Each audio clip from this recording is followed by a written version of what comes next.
There's the question, can you reuse the aluminium bolts on the bed plates? So let's see if you can. So I'm just going to snug that down. It feels like 20 Newton meters. And then I'm going to mark this. And then I'm going to turn it 90 degrees.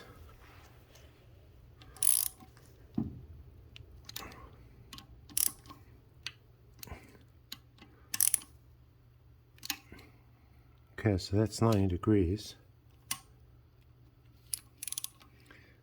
Now I'm going to loosen it again. So there it is, loose.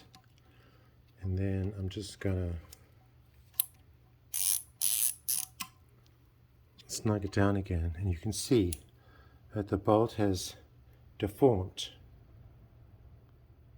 So it's definitely stretched out. So let's do a trick. Let's get rid of this and mark it again.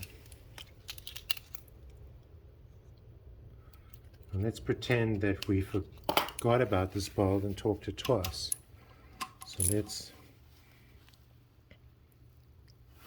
turn it 90 degrees again. And what happens? It snaps off. So this bolt has had the procedure done now 3 times, and on the 3rd time it snapped. So these are definitely torque to yields and way past the yield point. Incredibly bad design in my opinion, but that is what BMW has called for.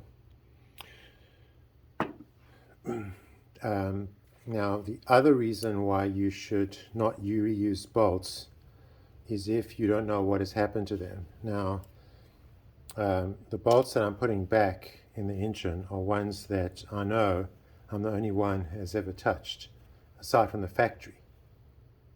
It's the steel bolts. So it's not just that I'm not torquing them to the yield point, but it's also that I know no one has used an impact wrench on them. So if you buy a used block and you think that someone might have used an impact wrench on them, they may have been over torqued, in which case you should not reuse them.